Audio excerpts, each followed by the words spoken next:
Hello, my name is Matthias Cavodia. I'd like to welcome you guys to my channel. Today we're going to talk about the fall of the Hulk story arc, which actually it's the first part of a bigger story that it's going to lead into the World War Hulks story, where it's like a big conclusion to a good part of Jeph Loeb's run. But we have a collaboration between Jeph Loeb on the Hulk series, so we're going to cover Hulk issues 19 to 21, and Greg Pak's Incredible Hulk series, and we're going to cover issues 606 to 608. So this came way back in 2010, and there's two one-shots that are also tied to this story. One is Fall of the Hulks Alpha and Fall of the Hulks Gamma. So without further ado, let's jump into this. So the first story actually revolves around the leader being super redundant. He leads a team of these super smart Marvel villains that they're super lame, but in a good way. Like, they're a league of losers, but I really love all these guys. And the thing is, what we discover in this story is that how these super smart villains have always been associated one another, and that they've been always operating behind the scenes in the Marvel Universe, stealing technology, sharing it, trying to learn off each other. And they're somewhat like a brotherhood. And so as this particular story progresses, what we discover, they're also sort of in cahoots with Doctor Doom. They steal technology for him and stuff like that. Also, during this, we discover that they find in possession of the Eternals, because the story starts off with them raiding this vault that the Eternals have. They find this Cosmic Hulk, which is going to play an important role further down the line in this particular story arc. So this level league of losers, they tried to make a deal with and work with Doctor Doom.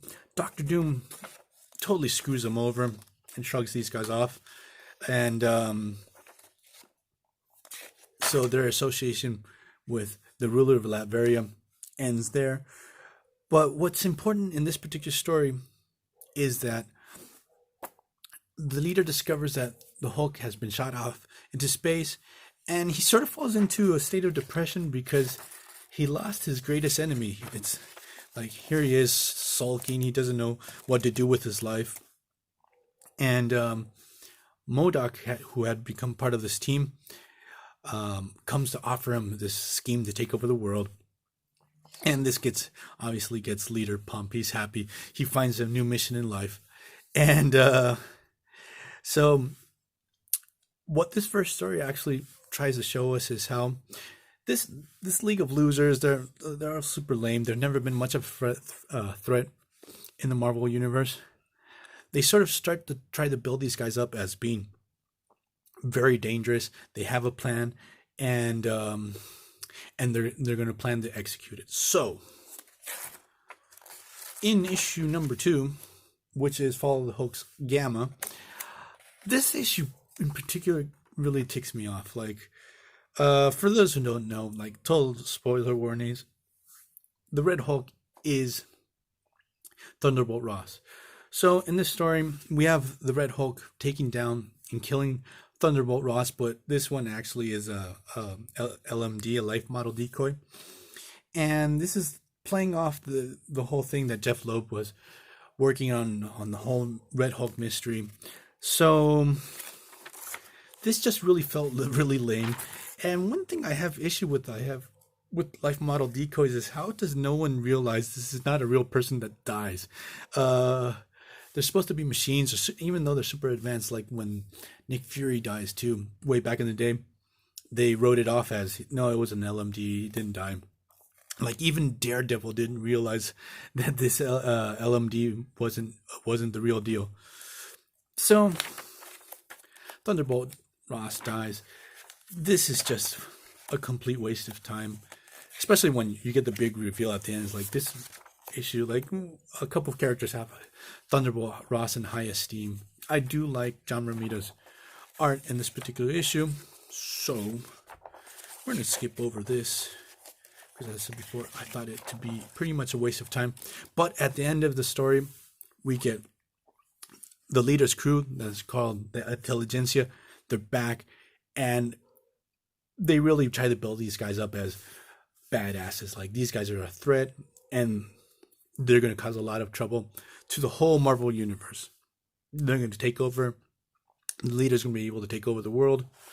And there we end with this issue. So now let's get into the next part. So the big plan is, the leader's plan is to kidnap all of the greatest minds in the Marvel Universe. He has plans for all these super smart dudes. And wait, I forgot one thing from the previous issue. I forgot to mention. The big reveal at the end of the issue is that Bruce Banner and the Red Hulk have made their peace. They decided to work together. The Red Hulk knows about the leader's plans. He's not okay with it. He doesn't want the leader to take over the world. So they're going to start working together. Because Bruce Banner can't change back into Hulk for now. So let's get into the next one. So we start with the Fantastic Four. And we have the Wizard. He attacks with the Frightful Four. He attacks the Fantastic Four. This is actually a pretty fun issue. And because these guys always sort of been losers. But the way they attack the Fantastic Four, they really want to make these guys to be a real threat. So a battle ensues. The Wizard wants to capture and kidnap Mr. Fantastic. Trapster does something terrible. He opens the door to the negative zones to try to get rid of the poor thing. He almost falls into oblivion. And he's saved by the Red Hulk. Now, this is going to be a constant during the story arc, is that the Red Hulk built himself to be a villain prior to this. So no one trusts him. So every time he tries to save a hero from being kidnapped, one of these super smart guys, the other heroes around think he's part of the villains that are attacking. So he's also attacked. They think he's part of this evil plan of kidnapping other characters. And so it's pretty funny to see like Red Hulk trying to deal with the fact that he can't shake this image of being a bad guy. It's like he saves Thing's life and Thing straight up tries to clobber him. And so a battle ensues between the Red Hulk and Thing. Is like Red Hulk's like, man, I'm here to help you guys. Please let me save Mr. Fantastic. And the thing is that they have to deal with this door that's open to the negative zone. They can't close it. So Red Hulk has to work with the Thing to save the situation, while the Wizard is able to get away with Mr. Fantastic. So in the next issue, we transition. There's going to be one issue from the Hulk and another from the Incredible Hulk series. So in this story, we have a Hulk attacking Dr. Doom. Dr. Doom, who is obviously immensely powerful, he's able to defeat this Hulk. But when this happens, Scar arrives and also attacks Dr. Doom. Because the thing is, Scar has like an obsession in trying to kill Hulk once and for all. Obviously, Hulk is his dad. They have father-son issues. But what Scar discovers is this isn't the real Hulk. It's that cosmic Hulk that the leader had stolen previously to this. And the way the leader kidnaps Dr. Doom, that's actually pretty cool, because Dr. Doom actually uses his technology to absorb all of Hulk's energy. But the thing is, the energy that Hulk had inside it had like a type of virus that affects his mind, so he can't use his sorcerer powers. Like he can't use magic. Like that's always an ace up Dr. Doom's sleeve. And with that, they're able to kidnap him. So the Cosmic Hulk takes Dr. Doom. Bruce Banner, who went there to try to stop this, obviously fails. So another win for the leader. So we go into Hulk issue number 20. We have, again, the Red Hulk tries to jump in to save the day. Here we have the leader who's actually trying to upload the minds of each one of these super smart dudes. He kidnaps into the Littleville simulator that Dr. Doom made way back in the day. Now, in this story, we have the Red Ghost.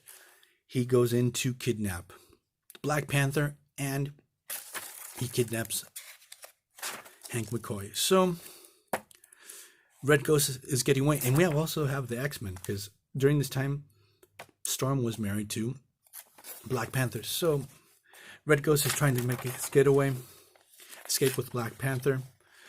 And again, the X-Men mistake Hulk as part of the plan of kidnapping Black Panther, and they don't know yet that they're also going to kidnap Hank McCoy. So Red Hulk has to deal with the X-Men and with Red Ghost's crazy super apes. And the Red Ghost, as I said before, he's always been like a super lame villain. I never took this guy really seriously ever. But he does something really hardcore in this. He has the ability to phase into things like a ghost. And to very easily defeat Red Hulk is he sticks his hands in his chest and squashes his heart and just kills the Red Hulk right on the spot. So I thought that to be a super badass thing. That was really cool. So again, the Red Hulk fails because of his reputation as a villain. No one thinks he's there to help. And we go into the Incredible Hulk series. This is Incredible Hulk issue 607. Now, this is out of all the issues that we're going to cover in this story, this is the best one. So they tried to kidnap Hank Pym, but Hank Pym, he knows what's going on. He actually invades the leader's base. He's like, I know what you guys are up to. I'm going to take you guys down. He's able to dispose of MODOK, but the thing is, the leader says, go back to your base because I sent the Red She-Hulk and she's going to kill everyone. So Mr. Pym goes as fast as possible back to the base while Red She-Hulk is causing all kinds of havoc, all kinds of trouble.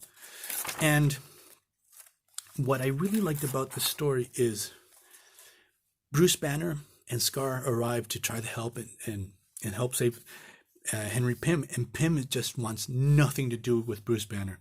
Like, this is a big part of Hank Pym during this time. He's like really insecure about how smart he is, and around other smart people. Like there's a whole story with him having tons of issues with Tony Stark, trying to show off he's a smarter man.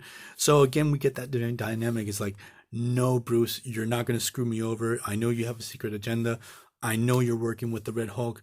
I don't trust you. You're going to screw me over. So this whole relationship between Pym and Banner here, it's really good, and it adds a lot to the story. So this is like the best chapter to it. So obviously, again, before Hank Pym calls in all the Avengers, all the reserve, because he was the leader of the Mighty Avengers, but he calls in every single Avenger that was a part of the team during the time. But the thing is, She-Hulk pulls a fast one on him and is able to kidnap Mr. Pym. So let's get into the last 2 issues. So we have the Red Hulk.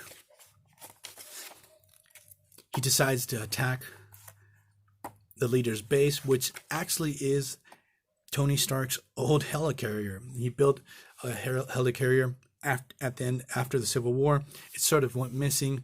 Well, we discovered that helicarrier was taken by the leader, and the Red Hulk has a little duffel bag with a little secret there. So the Red Hulk gets in, and he's actually defeated right. He gets in and he's defeated, battling against Awesome Andy, Cosmic Hulk, and MODOK at the same time. He gets totally clobbered. But the thing is, he sort of knew this was going to happen, so he brought a little surprise with him. It's Deadpool. They had collaborated previously, so Red Hulk and Deadpool are best friends now. They're working together. And they decide, using comic book logic and technology and stuff like that, what the leader and Doc Samson do, because Doc Samson was evil during this time, they reabsorb all of Red Hulk's energy, transmit it through the satellites, and they Hulk out a group of AIM agents, and also by accident a bunch of heroes. So we get the whole hulked out heroes story arc. So I don't understand the logic how one Hulk can Hulk everyone out, or how they did that, but at least you have a fun story with a ton of super crazy, super strength characters with super strength and stuff like that. So Deadpool tries to jump in and save the day. He's able to liberate the Red Hulk, but also is hulked out too. So next chapter, the fall of the Hulks. So the Avengers arrived. They're all hulked out. There's utter chaos all over the place. They're trying to deal with the intelligentsia. A battle ensues. And here we discover that Lyra, that was one of the members of the Frightful Four that were working with the Lizard, actually is sort of like Bruce Banner's secret agent. So we have Scar meeting his sister for the first time. She's going to work with them. We have the Red She-Hulk fighting against Scar.